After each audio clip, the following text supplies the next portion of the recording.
राधे राधे दोस्तों, जय श्री कृष्णा। कान्हा जी की कृपा हम सब पर बनी रहे, इन्हीं शुभकामनाओं के साथ आज की वीडियो को शुरू करते हैं। दोस्तों, आप सभी का हमारे YouTube चैनल भक्ति में आस्था पर हार्दिक स्वागत है। आज की इस वीडियो में हम आपको श्री शिव पुराण की विंध्येश्वर संहिता का तीसरा और चौथा अध्याय पढ़कर सुनाएंगे। आप सबसे रिक्वेस्ट है कि वीडियो को पूरा और ध्यान से सुनिएगा। चलिए वीडियो को शुरू करते हैं। बोलिए भगवान भोलेनाथ और आदि माता पार्वती की जय। साध्य साधन आदि का विचार तथा श्रवण, कीर्तन और मनन, इन तीन साधनों की श्रेष्ठता का प्रतिपादन। व्यास जी कहते हैं, सूत जी का यह वचन सुनकर वे सब महर्षि बोले, अब आप हमें वेदांत सार सर्व स्वरूप अद्भुत शिव पुराण की कथा सुनाइए।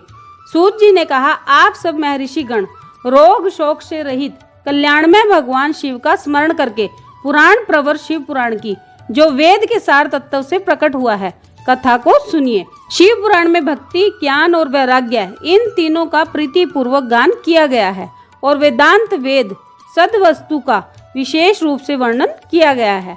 इस वर्तमान कल्प में जब सृष्टि कर्म आरंभ हुआ था, उन दिनों 6 कुलों के महर्षि परस्पर वाद विवाद करते हुए कहने लगे, अमुक वस्तु सबसे उत्कृष्ट है और अमुक सबसे उत्कृष्ट नहीं है। उनके इस विवाद ने अत्यंत महान रूप धारण कर लिया। तब वे सब के सब अपनी शंका के समाधान के लिए सृष्टिकर्ता अविनाशी ब्रह्मा जी के पास गए और हाथ जोड़कर विनय भरी वाणी में बोले, हे प्रभो, आप संपूर्ण जगत को धारण पोषण करने वाले और समस्त कारकों के भी कारण हैं। हम यह जानना चाहते हैं कि संपूर्ण तत्वों से परे परात्पर पुराण पुरुष कौन है। ब्रह्मा जी ने कहा, जहाँ से मन सहित वाणी उन्हें न पाकर लौट आती है तथा जिनसे ब्रह्मा विष्णु रुद्र और इंद्र आदि से युक्त यह संपूर्ण जगत समस्त भूतों एवं इंद्रियों के साथ पहले प्रकट हुआ है, वे ही ये देव महादेव सर्वज्ञ एवं संपूर्ण जगत के स्वामी हैं। ये ही सबसे उत्कृष्ट हैं। भक्ति से ही इनका साक्षात्कार होता है, दूसरे किसी उपाय से कहीं इनका दर्शन नहीं होता। रुद्र, हरि, हर तथा अन्य देवेश्वर सदा उत्तम भक्ति भाव से उनका दर्शन करना चाहते हैं। भगवान शिव में भक्ति होने से मनुष्य संसार बंधन से मुक्त हो जाता है। देवता के कृपा प्रसाद से उनमें भक्ति होती है और भक्ति से देवता का कृपा प्रसाद प्राप्त होता है। ठीक उसी तरह जैसे यहाँ अंकुर से बीज और बीज से अंकुर पैदा होता है, इसलिए तुम सब महर्षि भगवान शंकर का कृपा प्रसाद प्राप्त करने के लिए भूतल पर जाकर वहाँ सहस्त्रों वर्षों तक चालू रहने वाले एक विशाल यज्ञ का आयोजन करो। इन यज्ञपति भगवान शिव की ही कृपा से वेदोक्त विद्या के सारभूत साधन साध्य का ज्ञान होता है। शिव पद की प्राप्ति ही साध्य है, उनकी सेवा ही साधन है तथा उनके प्रसाद से जो नित्य नैमित्तिक आदि फलों की ओर से निःस्पृह होता है, वही साधक है। वेदोक्त कर्म का अनुष्ठान करके उसके महान फल को भगवान शिव के चरणों में समर्पित कर देना ही परमेश्वर पद की प्राप्ति होती है। वही सालोक्य आदि के क्रम से प्राप्त होने वाली मुक्ति है।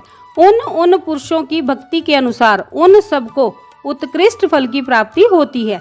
उस भक्ति के साधन अनेक प्रकार के होते हैं, जिनका साक्षात महेश्वर ने ही प्रतिपादन किया है। उनमें से सारभूत साधन को संक्षिप्त करके मैं बता रहा हूँ। कान से भगवान के नाम, गुण और लीलाओं का श्रवण, वाणी द्वारा उनका कीर्तन तथा मन के द्वारा उनका मनन, इन तीनों को महान साधन कहा गया है। तात्पर्य यह है कि महेश्वर का श्रवण, कीर्तन और मनन करना चाहिए।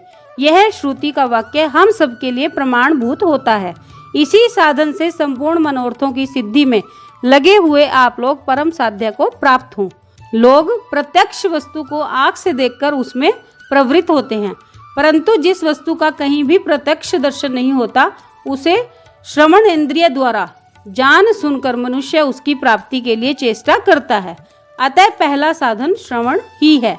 उसके द्वारा गुरु के मुख से तत्व को सुनकर श्रेष्ठ बुद्धि वाला विद्वान पुरुष अन्य साधन कीर्तन एवं मनन की सिद्धि करे। क्रमशः मनन पर्यंत इस साधन की अच्छी तरह साधना कर लेने पर उसके द्वारा सालोक्य आदि के क्रम से धीरे धीरे भगवान शिव का संयोग प्राप्त होता है। पहले सारे अंगों के रोग नष्ट हो जाते हैं, फिर सब प्रकार का लौकिक आनंद भी विलीन हो जाता है। भगवान शंकर की पूजा, उनके नामों के जप तथा उनके गुण रूप विलास और नामों का युक्ति परायण चित्त के द्वारा जो निरंतर परिशोधन या चिंतन होता है उसी को मनन कहा गया है। वही महेश्वर की कृपा दृष्टि से उपलब्ध होता है। उसे समस्त श्रेष्ठ साधनों में प्रधान या प्रमुख कहा गया है। सूत जी कहते हैं, मुनीश्वरों, इस साधन का महात्म्य बताने के प्रसंग में मैं आप लोगों के लिए एक प्राचीन वृतांत का वर्णन करूंगा। उसे ध्यान से आप सुनिए। पहले की बात है, पराशर मुनि के पुत्र मेरे गुरु व्यास देव जी सरस्वती नदी के सुंदर तट पर तपस्या कर रहे थे। एक दिन सूर्य तुल्य तेजस्वी विमान से यात्रा करते हुए भगवान सनत कुमार अकस्मात वहां जा पहुंचे। उन्होंने मेरे गुरु को वहां देखा। वे ध्यान में मग्न थे। उससे जगने पर उन्होंने ब्रह्मपुत्र सनत कुमार जी को अपने सामने उपस्थित देखा। देखकर वे बड़े वेग से उठे और उनके चरणों में प्रणाम करके मुनि ने उन्हें अर्घ्य दिया और देवताओं के बैठने योग्य आसन भी अर्पित किया। तब प्रसन्न हुए भगवान सनत कुमार विनीत भाव से खड़े हुए व्यास जी से गंभीर वाणी में बोले, हे मुने, तुम सत्य वस्तु का चिंतन करो। वह सत्य पदार्थ भगवान शिव ही हैं, जो तुम्हारे साक्षात्कार के विषय होंगे। भगवान शंकर का श्रवण, कीर्तन, मनन, ये 3 महत्तर साधन कहे गए हैं। ये तीनों ही वेद सम्मत हैं। पूर्व काल में मैं दूसरे साधनों के संभ्रम में पड़कर घूमता घामता मंदराचल पर जा पहुंचा और वहां तपस्या करने लगा। तदंतर महेश्वर शिव की आज्ञा से भगवान नंदीकेश्वर वहां आए। उनकी मुझ पर बड़ी दया थी। वे सब के साक्षी तथा शिव गणों के स्वामी भगवान नंदीकेश्वर मुझे स्नेह पूर्वक मुक्ति का उत्तम साधन बताते हुए बोले, भगवान शंकर का श्रवण, कीर्तन और मनन, ये तीनों साधन वेद सम्मत हैं और मुक्ति के साक्षात कारण हैं। यह बात स्वयं भगवान शिव ने मुझसे कही है। अतः ब्राह्मण, तुम श्रवणादि तीनों साधनों का ही अनुष्ठान करो। व्यास जी से बारंबार ऐसा कहकर अनुगामियों सहित ब्रह्मपुत्र सनत कुमार परम सुंदर ब्रह्मधाम को चले गए। इस प्रकार पूर्व काल के इस उत्तम वृतांत का मैंने संक्षेप से वर्णन किया है। ऋषि बोले, सूत जी, श्रवणादि 3 साधनों को आपने मुक्ति का उपाय बताया है, किंतु जो श्रवण आदि तीनों साधनों में असमर्थ हो, वह मनुष्य किस उपाय का अवलंबन करके मुक्त हो सकता है? किस साधनभूत कर्म के द्वारा बिना यत्न के ही मोक्ष मिल सकता है? ये था विंध्येश्वर संहिता का 3रा अध्याय। अब 4था अध्याय सुनिए। भगवान शिव के लिंग एवं साकार विग्रह की पूजा के रहस्य तथा महत्व का वर्णन। सूत जी कहते हैं, शौनक, जो श्रवण, कीर्तन और मनन इन तीनों साधनों के अनुष्ठान में समर्थ न हो, वह भगवान शंकर के शिवलिंग एवं मूर्ति की स्थापना करके नित्य उसकी पूजा करे तो संसार सागर से पार हो सकता है। छल न करते हुए अपनी शक्ति के अनुसार धन राशि ले जाए और उसे शिवलिंग अथवा शिव मूर्ति की सेवा के लिए अर्पित कर दे। साथ ही निरंतर उस लिंग एवं मूर्ति की पूजा भी करे। उसके लिए भक्ति भाव से मंडप, गोपुर, तीर्थ, मठ एवं क्षेत्र की स्थापना करे तथा उत्सव रचाए। वस्त्र, गंध, पुष्प, धूप, दीप तथा पुआ और शाक आदि व्यंजनों से युक्त भांति भांति के भक्ष्य भोजन अन्न नैवेद्य के रूप में समर्पित करे। छत्र, ध्वजा, व्यंजन, चामर तथा अन्य अंगों सहित राजोपचार की भांति सब सामान भगवान शिव के लिंग एवं मूर्ति को चढ़ाए। प्रदक्षिणा, नमस्कार तथा यथाशक्ति जप करे। आवाहन से लेकर विसर्जन तक सारा कार्य प्रतिदिन भक्ति भाव से संपन्न करे। इस प्रकार शिवलिंग अथवा शिव मूर्ति में भगवान शंकर की पूजा करने वाला पुरुष श्रवणादि साधनों का अनुष्ठान न करे तो भी भगवान शिव की प्रसन्नता से सिद्धि प्राप्त कर लेता है। पहले के बहुत से महात्मा पुरुष शिवलिंग तथा शिव मूर्ति की पूजा करने मात्र से भव बंधन से मुक्त हो चुके हैं। ऋषियों ने पूछा, मूर्ति में ही सर्वत्र देवताओं की पूजा होती है, लिंग में नहीं, परंतु भगवान शिव की पूजा सब जगह मूर्ति में और शिवलिंग में भी क्यों की जाती है? सूत जी ने कहा, मुनीश्वरों, तुम्हारा यह प्रश्न तो बड़ा ही पवित्र और अत्यंत अद्भुत है। इस विषय में महादेव जी ही वक्ता हो सकते हैं। दूसरा कोई पुरुष कभी और कहीं भी इसका प्रतिपादन नहीं कर सकता।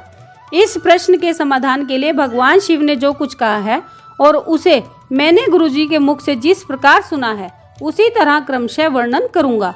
एकमात्र भगवान शिव ही ब्रह्म रूप होने के कारण निष्कल, निराकार कहे गए हैं। रूपवान होने के कारण उन्हें सकल भी कहा गया है, इसलिए वे सकल और निष्कल दोनों हैं। शिव के निष्कल निराकार होने के कारण ही उनकी पूजा का आधारभूत लिंग भी निराकार ही प्राप्त हुआ है। अर्थात शिवलिंग शिव के निराकार स्वरूप का प्रतीक है। इसी तरह शिव के सकल या साकार होने के कारण उनकी पूजा का आधारभूत विग्रह साकार प्राप्त होता है, अर्थात शिव का साकार विग्रह उनके साकार स्वरूप का प्रतीक होता है। सकल और अकल समस्त अंग आकार सहित साकार और अंग आकार से सर्वथा रहित निराकार रूप होने से ही वे ब्रह्म शब्द से कहे जाने वाले परमात्मा हैं। यही कारण है कि सब लोग शिवलिंग अर्थात निराकार और मूर्ति अर्थात साकार दोनों में ही सदाशिव भगवान शिव की पूजा करते हैं। शिव से भिन्न जो दूसरे देवता हैं वे साक्षात ब्रह्म नहीं हैं, इसलिए कहीं भी उनके लिए निराकार लिंग उपलब्ध नहीं होता। पूर्व काल में बुद्धिमान ब्रह्मपुत्र सनत कुमार मुनि ने मंदराचल पर नंदिकेश्वर से इसी प्रकार का प्रश्न किया था। सनत कुमार बोले, भगवान शिव से भिन्न जो देवता हैं उन सब की पूजा के लिए सर्वत्र प्राय मूर्ति मात्र ही अधिक संख्या में देखा और सुना जाता है। केवल भगवान शिव की ही पूजा में शिवलिंग और वेर दोनों का उपयोग देखने में आता है। अतः कल्याण में नंदिकेश्वर इस विषय में जो तत्व की बात हो उसे मुझे इस प्रकार बताइए जिससे अच्छी तरह समझ में आ जाए।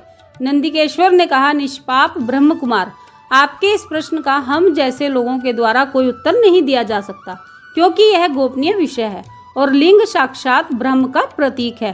तथापि आप शिव भक्त हैं, इसलिए इस विषय में भगवान शिव ने जो कुछ बताया है उसे ही आपके समक्ष कहता हूँ। भगवान शिव ब्रह्म स्वरूप और निष्कल निराकार हैं, इसलिए उन्हीं की पूजा में निष्कल लिंग का उपयोग होता है। संपूर्ण वेदों का यही मत है। सनत कुमार बोले, महाभाग योगिंद्र, आपने भगवान शिव तथा दूसरे देवताओं के पूजन में लिंग और वेर के प्रचार का जो रहस्य विभाग पूर्वक बताया है वह यथार्थ है। इसलिए लिंग और वेर की आदि उत्पत्ति का जो उत्तम वृतांत है उसी को मैं इस समय सुनना चाहता हूँ। लिंग के प्राकट्य का रहस्य सूचित करने वाला प्रसंग मुझे सुनाइए। इसके उत्तर में नंदिकेश्वर ने भगवान महादेव के निष्कल स्वरूप लिंग के आविर्भाव का प्रसंग सुनाना आरंभ किया। उन्होंने ब्रह्मा तथा विष्णु के विवाद, देवताओं की व्याकुलता एवं चिंता, देवताओं का दिव्य कैलाश शिखर पर गमन, उनके द्वारा चंद्रशेखर महादेव का सत्वन, देवताओं से प्रेरित हुए महादेव जी का ब्रह्मा और विष्णु के विवाद स्थल में आगमन तथा दोनों के बीच में निष्कल आदि अंतर रहित भीषण अग्नि स्तंभ के रूप में उनका आविर्भाव आदि प्रसंगों की कथा कही। तदंतर श्री ब्रह्मा और विष्णु दोनों के द्वारा उस ज्योतिर्मय स्तंभ की ऊंचाई और गहराई का था लेने की चेष्टा एवं केतकी पुष्प के शाप वरदान आदि के प्रसंग भी सुनाए। तो दोस्तों, ये था शिव पुराण की बिंदेश्वर संहिता का तीसरा और चौथा अध्याय जो हमने आपको पढ़कर सुनाया। आप सबने वीडियो को ध्यान से सुना, इसके लिए आपका धन्यवाद। आज की वीडियो में बस इतना ही। कल फिर मिलते हैं एक और नई वीडियो के साथ। तब तक स्वस्थ रहिए, मस्त रहिए, अपना और अपनों का ख्याल रखते रहिए। बाबा भोलेनाथ और आदि माता पार्वती के श्री चरणों की शरण में रहिए। राधे राधे दोस्तों, जय श्री कृष्णा, जय माता दी।